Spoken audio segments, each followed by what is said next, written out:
Ahmed Aïdara, vous avez la parole. Saliou Dieng, le suivant.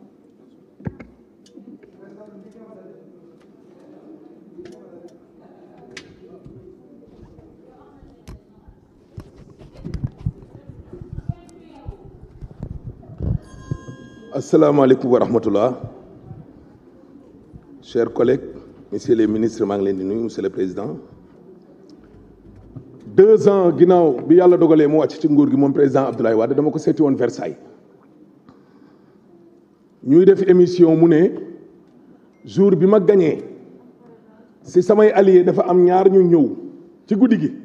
salaamaaleykum maaleykum salaam au lieu ñu félicité ma ñu ne ma wàllum créé bi jëlal musuwaar gaaw fomp gaaw génnee ko diwa ngeeg 80 milliards diwa ngeeg 40 milliards diwa ngeeg ñooñu nag laa gis ne ñoo àndaat ak Macky moo tax ba mu génnee créé ba bettu ma monsieur le ministre jamono joo xam ne askan wi dañoo taxaw wax ne créé bi baaxul heure boobu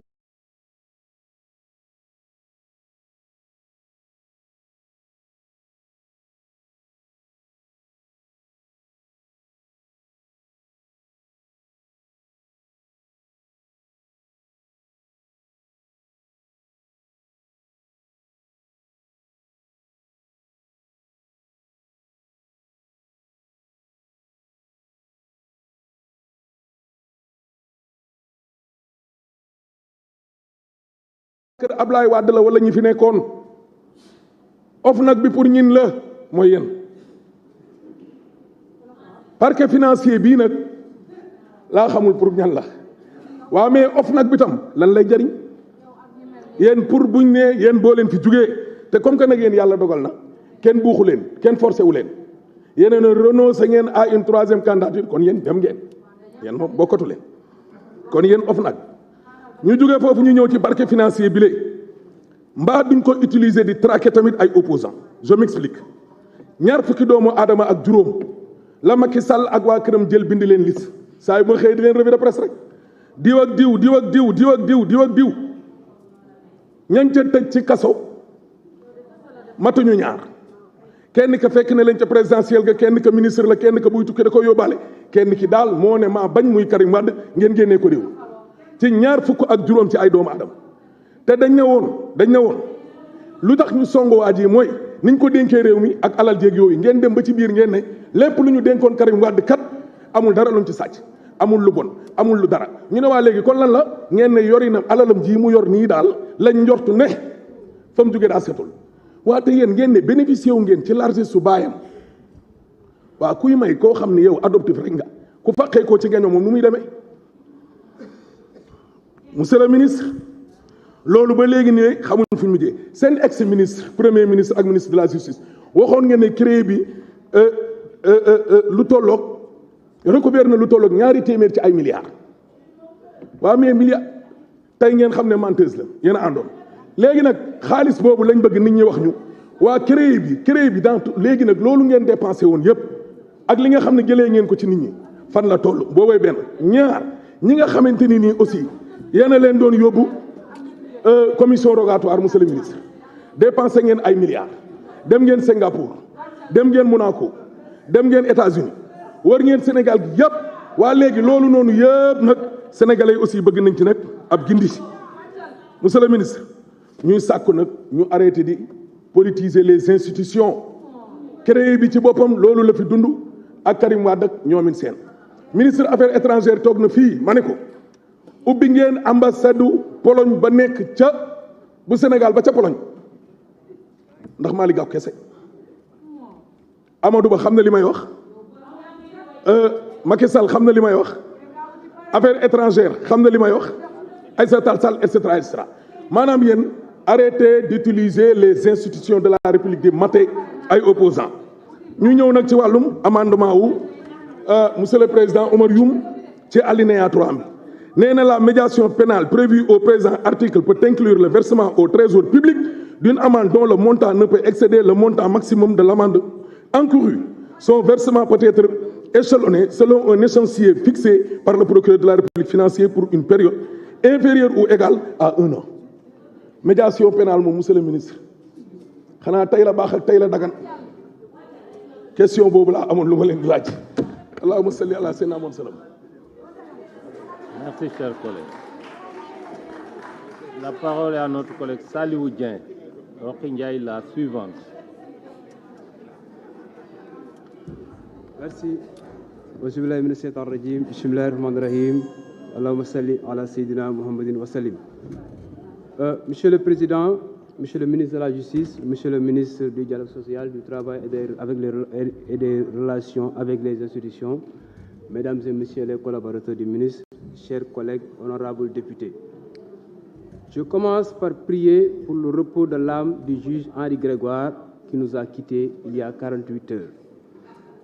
Monsieur le ministre de la Justice, ce jeudi 20 juillet 2023 restera à jamais gravé dans ma mémoire par ce qu'il symbolise et enseigne.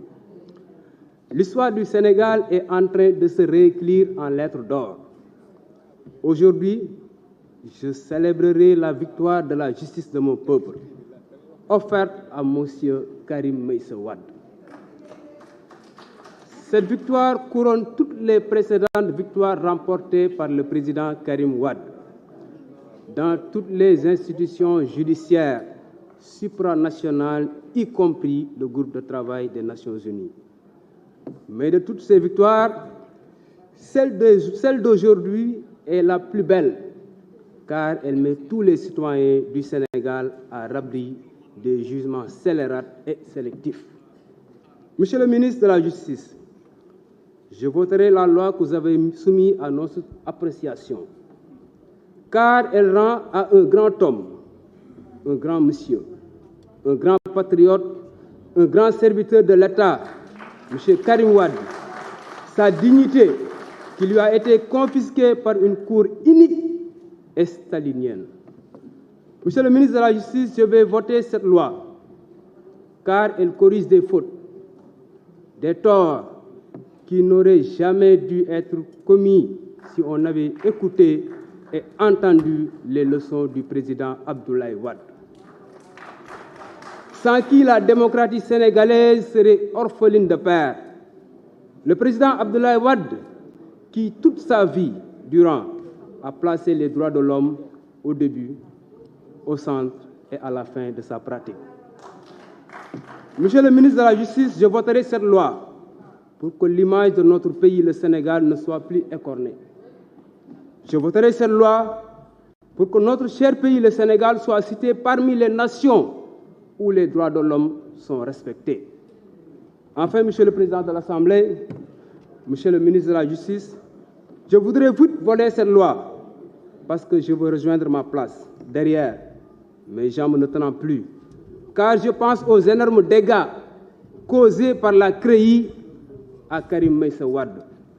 Séparé de ses enfants orphelines, de son père, de sa mère, de ses amis et de ses frères et sœurs de parti, parce que exilé de force de son pays, le Sénégal qu'il aime tant. Mais l'histoire a enseigné que tous les grands hommes, sauveurs de leur peuple, ont vécu l'exil forcé et qu'à leur retour d'exil dans leur pays respectif, ils ont libéré leur peuple. Suivez mon regard. Je vous remercie. Merci, cher collègue.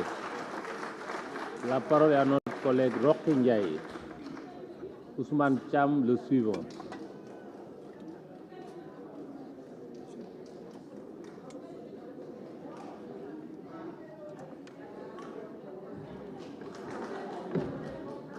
Monsieur le ministre de la Justice, garde des Sceaux, Monsieur le ministre du Travail et vos collaborateurs, honorables députés, je vous salue.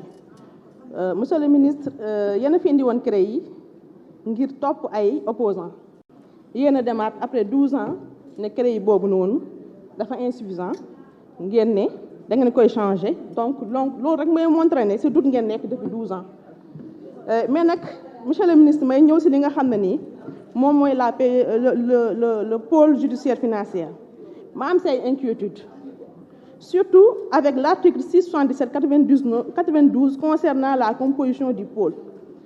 Monsieur le ministre, dama gisul la place des fonctionnaires spécialistes sur le recouvrement des avoirs. Je veux dire les douaniers, les inspecteurs impôts et domaines, les fiscalistes et j'en passe. Monsieur le ministre, je pense que leur incorporation permettra au PGF d'être plus efficace techniquement. Parce qu'ils pourront accompagner leurs collègues, magistrats et juges d'instruction dans l'exercice de leurs fonctions. Monsieur le ministre, si je prends l'exemple de la douane, si un déclarant de douane portant sur 1 milliard par exemple, et que le concerné n'a donné que 200 millions, comment la PGF pourra recouvrir sans l'aide d'un agent assermenté? Je pense que faut nous un risque, risquer un crime financier, monsieur le ministre. Nous avons aussi impôt. Sans la présence d'un inspecteur des impôts et domaines, monsieur le ministre, comment la PGF pourra-t-il recouvrir les dus de l'État? Je pense qu'il faut être plus sincère dans vos démarches pour assurer les Sénégalais, monsieur le ministre. Si, monsieur le ministre, le pôle judiciaire financier lutte contre la corruption et les enregistrements illicites, etc., je pense que le procureur doit être indépendant et ne doit pas dépendre du ministère de tutelle. Une interrogation, monsieur le ministre. Quel est le rôle de l'OFNAC avec la présence maintenant de la PGF? Même si nous savons qu'ils ont la même mode de saisine et les mêmes procédures d'investigation. Même si nous savons aussi que la PGF a plus de pouvoir. Je veux savoir quel sera maintenant le rôle de l'OFNAC. Monsieur le ministre, le PGF du moins devait prendre en compte les litiges fonciers. Monsieur le ministre, les terroristes fonciers sont dans les Sénégalais. Ils sont partout, surtout dans le département de Kaolack, dans plusieurs de ces communes. La population souffre de ces litiges. Monsieur le ministre, je suis pour faire ce Bassirou Diomaye Faye, du bandit, monsieur le ministre, du voyou. Et pourtant, il est en prison. Monsieur le ministre, Fadilou Keïta, du bandit, du voyou. Il faut poser une question tout simplement et que la réponse est amenée. Et toujours, il y a un prison. Je pense que beaucoup de voyous. Monsieur le ministre, le président Ousmane Sonko, le président des Sénégalais, le choix du peuple sénégalais, ngeen acharné aussi mom, il est aimé. Ngeen insulté ko, il est encore plus aimé. Ngeen barricade këram, le peuple l'admire. Est-ce que du ngeen nan ndox te japp ci Yalla? Te xamné le président Ousmane Sonko candidaturam demande peuple sénégalais la. Wa Sénégal ñoo jël Ousmane Sonko bëgg ko def ko seen xol. Mayu leen faraxu leen. Daf leen jaay li nga xamné ni mom lañ soif depuis des années. Moy l'indépendance totale. La souveraineté totale. Sénégalais yi moom seen bopp li nga xam ne ñun ñoo ko bokk ñëpp bokk di si yem loolu la seen Ousmane Sonko jaay Sénégalais yi lii moo waral Sénégalais yi bëgg le président Ousmane Sonko. defe naa nag toog sa kër añ sa añ bu neex naan sa ndox mu sedd toog naan président Ousmane Sonko du doon candidat nax sa bopp la. Le réveil sera brutal.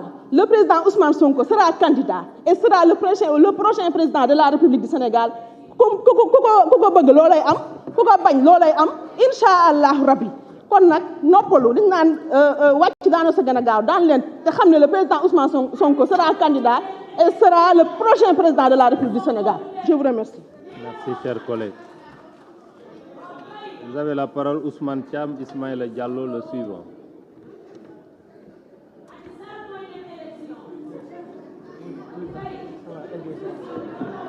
Merci, Monsieur le Président de l'Assemblée nationale, Monsieur le ministre de la Justice, maa ngi lay nuyu ak sa collaborateur yi nga àndal yëpp maa ngi nuyu tamit sama collègue député yi ñun moom au PDS